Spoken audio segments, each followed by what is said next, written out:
All right, so today we're going deep on this thing called Project 2025, Okay.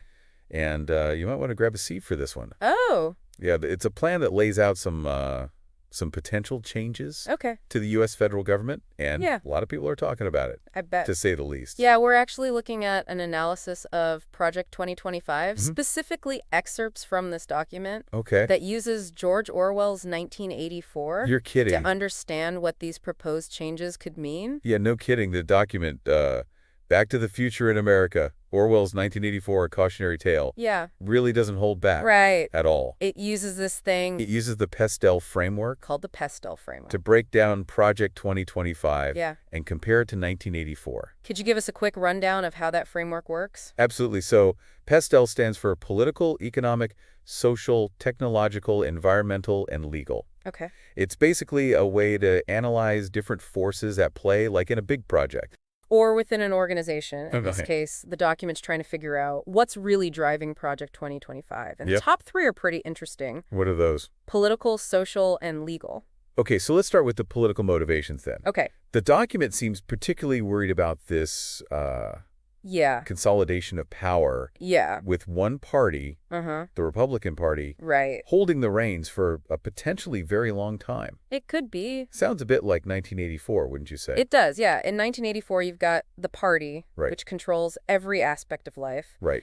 This document is arguing that Project 2025 could do a similar thing, Yeah. like concentrate power that much, Mm. and potentially even going as far as political purges or loyalty tests Whoa. to silence dissent. Loyalty tests. Yeah, Wow. it's a little scary. The document even mentions thought crime. Oh, yeah, So just having certain beliefs could be seen as a threat potential. to the government. That's definitely giving me some serious 1984 vibes. Right, and it's not even just about individual beliefs. Yeah. The document also points out Okay? how media can be used to Uh-huh. fuel polarization, Right. Yeah. create this atmosphere of fear and anger Oh, yeah. towards anyone who disagrees with the party line. Right. Kind of like in 1984 with the 2 Minutes Hate, Oh, yeah. where they had to watch these propaganda films Right. and vent their rage at made-up enemies. It's interesting you mentioned that Yeah. because the document does seem concerned about media manipulation Uh-huh. as a potential tool for control. Yeah, for sure.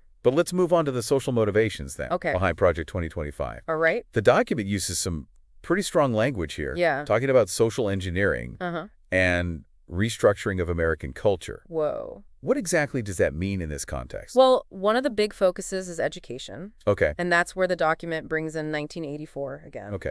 And the concept of newspeak? Oh, wow. Remember in the book, Yeah. the government changes the language to control thought? Yeah. Well, the document suggests that some of these education reforms proposed in Project 2025 Okay. could have a similar effect. Oh, wow. Essentially, rewriting history Wow. and controlling information in schools. So it's not just about consolidating power. Right. It's about shaping how people think. Yeah, what they believe.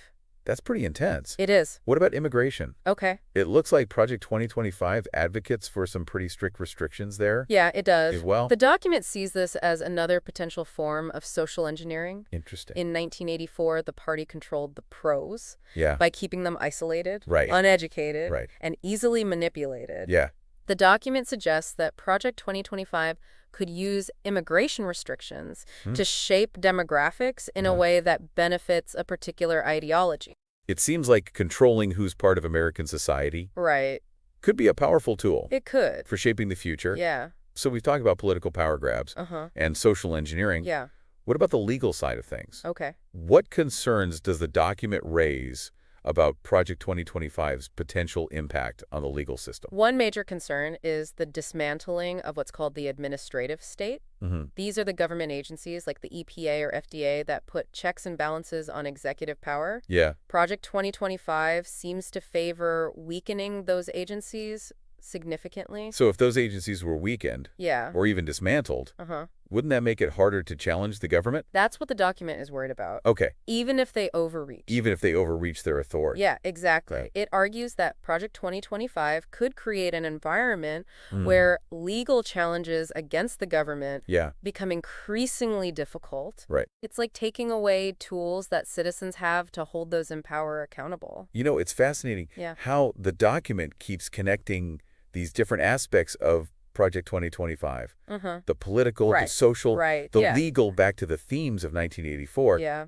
It's making me think about power in a whole new way. I think it does that. But we haven't even touched on the economic, technological, and environmental Right. aspects of the PESTEL framework yet. Right. We haven't gotten to those yet. Are those considered less important in the document's analysis? Well, the document does rank those motivations as less influential compared to the political, social, and legal ones. Okay.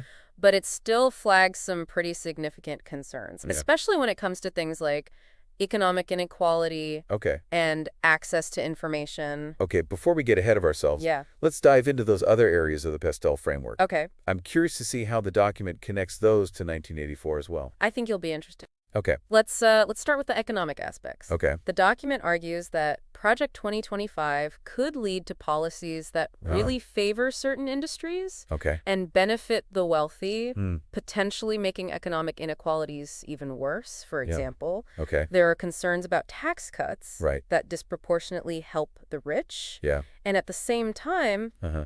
cuts to social programs that support lower-income communities. So you're saying it could create a wider gap Yeah, between the haves and have-nots, that's the concern. which would definitely have implications for social stability, Right, exactly. like we were just talking. Exactly. It all ties together. Yeah. And then there's the environmental piece. Okay. The document suggests that Project 2025 could roll back environmental regulations Hmm. and shift federal spending away from environmental initiatives, Wow. which is concerning Yep. given climate change. Yeah, with the growing urgency of climate change. Right, exactly. Okay, so we're seeing potential problems across the board. Yeah, Politically, socially, legally, economically, and environmentally. it's a lot. What about technology, though? Okay. What concerns does the document raise about Project 2025 in that area? Ooh, that's where things get really interesting. Okay. And maybe a bit unnerving. Okay. Remember we were talking about 1984 Uh-huh. and the Ministry of Truth that controlled all information, Right. rewrote history. Yeah. Well, the document suggests that Project 2025 could involve a similar push to control information Really? and manipulate the media. Wait, so you're saying they'd actually try to censor Not necessarily censor, or manipulate what people see more like subtle control. online and in the news? How could they even do that? Well, think about the FCC. The Federal Communications Commission. Yeah, the one that regulates broadcasting Right. and internet access. Okay. Project 2025 wants to deregulate those areas. Okay, but wouldn't that give corporations and political entities more power That's exactly what the document argues. to control information? Yeah, to control the flow of information. I see. So it's less about the government directly censoring content Right. and more about making sure certain voices are amplified Exactly. while others are silenced. Or marginalized, yeah. And it's not just traditional media we have to worry about either, right? No, you're right. What about social media? Social media is a big one. Could that be manipulated too? The document highlights that as well. Okay. We've already seen how algorithms can create echo chambers. Right, where people only see information that confirms their belief. Exactly. And imagine if those algorithms were manipulated. To promote a specific agenda. That's a scary thought.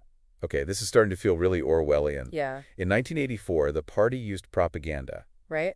And manipulated information. to create a constant state of fear and paranoia, Uh-huh. turning citizens against each other. It was very effective.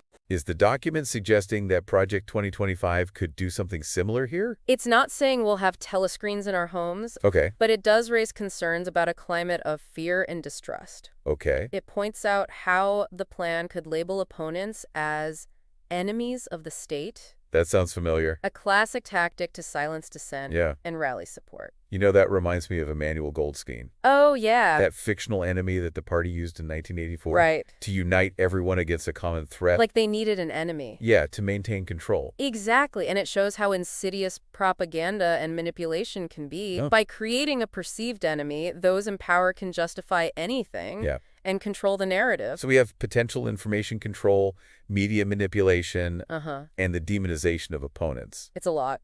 What else does the document point to as potential warning signs? Well, one of the most chilling parallels is to the thought police in 1984. Oh, yeah. The agents of the party who hunted down anyone Right. suspected of unorthodox thoughts. Yeah, or any kind of dissent. Exactly. The thought police were terrifying, but that was fiction. Right. Surely something like that couldn't actually happen. Well, the document acknowledges that we're not living in a totalitarian state, like Right. in 1984. Right. But it does point out Okay. that Project 2025 could lead to increased surveillance and a greater concentration of power. Within law enforcement. Yeah, within law enforcement agencies. What does that mean, practically speaking? It's not necessarily about specific technologies, Okay. but more about the potential for abuse. Okay. Imagine political opponents being targeted with baseless investigations, Oh, wow. or dissent being met with excessive force. I see how these different pieces fit together now. Uh-huh. It's not about any one specific policy. Right. It's about the potential to create this chilling effect on free speech and dissent, Yeah. even just thinking differently. Yeah, it's like the document is saying we could end up constantly being watched, Wow. and any opposition will be met with brutal consequences. That's a scary thought, It is. especially considering that many people might not even be aware of Project 2025. That's why this document is so important. It's Right. making people aware. Yeah, and encouraging them to think critically about the future. Exactly. So what can people do if Oh, they're concerned about all this? the first step is awareness. Okay. The more people understand what Project 2025 is and what it could mean, Yeah, the better equipped we'll be to resist it. right. Knowledge is power. Exactly. But awareness alone isn't enough, is it? No, it's not. What else can people do to push back against this? It's about getting involved in the political process, Hmm. whether that's voting, contacting officials, Yeah. or supporting organizations that are fighting to protect democratic values. So it's not just about knowing about the problem, Right. but actually doing something about it. Exactly. We can't afford to be passive observers. Yeah. We need to be active participants in shaping the future of our country. You know, one thing that really struck me about the document Yeah.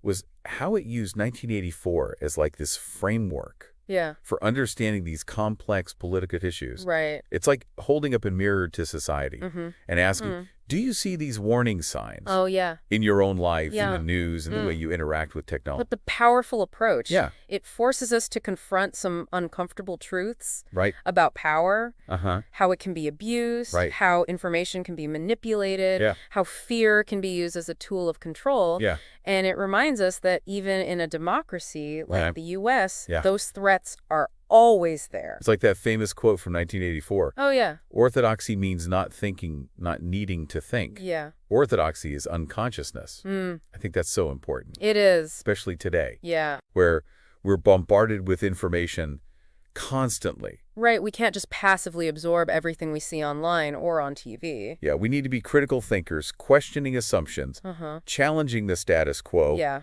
and engaging in meaningful dialogue It's true. about the issues that matter. It's almost like we need to develop a new kind of literacy, Mhm. a way to navigate this digital age Right. with awareness Right. and discernment. I think you're right. Yeah. We need to be able to spot fake news, Yeah. recognize echo chambers, Uh-huh. understand how algorithms can be used against us. It's a lot. It's a tall order, It is. but essential if we want to preserve a free and open society. Yeah, I agree. This has been a really thought-provoking deep dive. It has And I think this document gives us all a lot to think about. a lot to consider. But before we wrap things up, Okay. I want to pose a question to you, dear listener. Oh, right? Of all the parallels we've explored today Yeah. between Project 2025 and 1984, Mm-hmm. which one resonated most strongly with you? Yeah. Which one made you stop and think, wait Right. a minute, is this something we should be worried about? Exactly.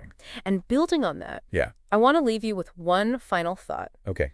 Think about the role of technology Okay. in both Project 2025 Yeah. and 1984. Okay. In Orwell's time, Uh-huh. the telescreen was this symbol of surveillance and control. Right. But today, we have smartphones, Yeah. social media, Thank you. AI technologies, far more pervasive, Wow. potentially even more intrusive. Than anything Orwell could have imagined. Right. So how do we harness the power of technology Yeah. for good Uh-huh. while also safeguarding against its potential for misuse? That's the question. It's a question we all need to be thinking about Absolutely. as we navigate this digital age. It's a tough question. It is. No easy answers. Right. But I think the first step is awareness. Yeah. Being aware of the risks Yeah. and being willing to have these difficult conversations Right. about the future we want. Well said. Thank you. We've covered a lot of ground today. We have. Explored some pretty heavy topics. Yeah. But it's important to remember, Yeah. we're not powerless. We're not. Yeah. We have agency. We have voices. Uh-huh. We have the power to shape the future. Absolutely. The future isn't set in stone. Right. It's something we create Yeah. through our choices, our actions, Right. our willingness to engage in the hard work of building a better society. That's a perfect note to end on. I think so. Thanks for joining us for this deep dive Yeah, thanks for listening. into Project 2025 Uh-huh. and its connections to 1984. A fascinating topic. We hope you found it informative, Yeah, thought-provoking, for sure. and maybe even a little bit inspiring. That's what we aim for. Remember, Yeah. be informed and be Engage the change in the world. in the world.